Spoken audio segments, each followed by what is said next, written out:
Hezbollah একটি শক্তিশালী সামরিক গোষ্ঠী যা ইসরায়েলের সবচেয়ে বড় শত্রুদের মধ্যে অন্যতম। কিন্তু কেন ইসরায়েল হিজবুল্লাহকে এতটা ভয় পায়? আসুন আমরা তা বিশ্লেষণ করি।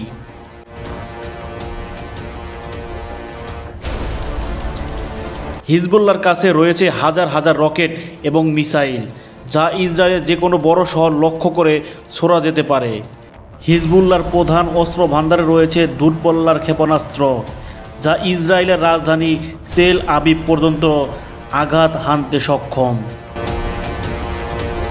ইসরায়েলের বেসামরিক নাগরিকদের সরাসরি হুমকির মধ্যে ফেলার এই ক্ষমতাই হিজবুল্লাহকে এত বিপজ্জনক করে তুলেছে।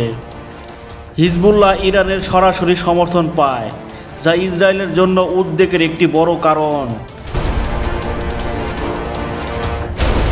ইরান হিজবুল্লাহকে অর্থ, প্রশিক্ষণ এবং উন্নত প্রযুক্তির অস্ত্র সরবরাহ করে। এ সম্পর্কে হিজবুল্লাহকে একটি আঞ্চলিক শক্তিতে পরিণত করেছে, যা ইসরায়েলের জন্য একটি বড় সামরিক হুমকি হিসেবে গণ্য হয়।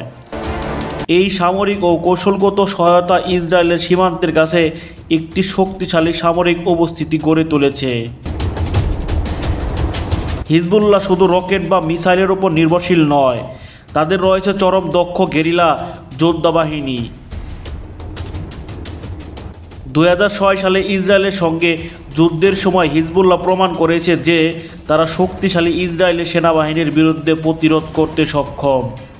তারা লেবাননের ভূখণ্ডের যুদ্ধ করে এবং ইসরায়েলি বাহিনীর জন্য কঠিন পরিস্থিতি তৈরি করে। এই প্রতিরোধের ক্ষমতাই হিজবুল্লাহকে শুধু সামরিক নয়, মনস্তান্ত্রিক দিক থেকেও ইসরায়েলের জন্য একটি বড় হুমকি করে তোলে। হিজবুল্লাহ শুধু একটি মিলিটেন্ট গ্রুপ নয়, এটি লেবাননের রাজনৈতিক প্রেক্ষাপটে একটি গুরুত্বপূর্ণ শক্তি। লেবাননের সরকারে তাদের সরাসরি হুমকি রয়েছে, যা তাদের আঞ্চলিকভাবে আরও প্রভাবশালী করে তুলেছে। এই রাজনৈতিক প্রভাব হিজবুল্লাহকে আরও শক্তিশালী করেছে এবং তাদের জন্য সামরিক পদক্ষেপ নেওয়াও সহজতর করেছে।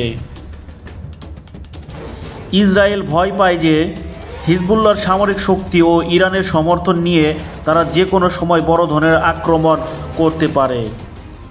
ইসরায়েলের উত্তর সীমান্তে হিজবুল্লাহ উপস্থিত কৌশলভাবে অত্যন্ত বিপজ্জনক। যে কোনো সংঘাত ইসরায়েলের বেসামরিক নাগরিক এবং সামরিক স্থাপনগুলোর জন্য বিশাল হুমকি হতে পারে।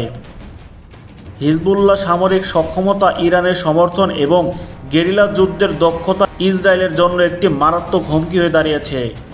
এই সংঘাতের ভবিষ্যৎ কীভাবে রূপ নেবে তা এখনও অনিশ্চিত, তবে এটা স্পষ্ট যে ইসরায়েল হিজবুল্লাহকে হালকাভাবে নেয় না। আবু তালিব, সকলের কণ্ঠ, ঢাকা।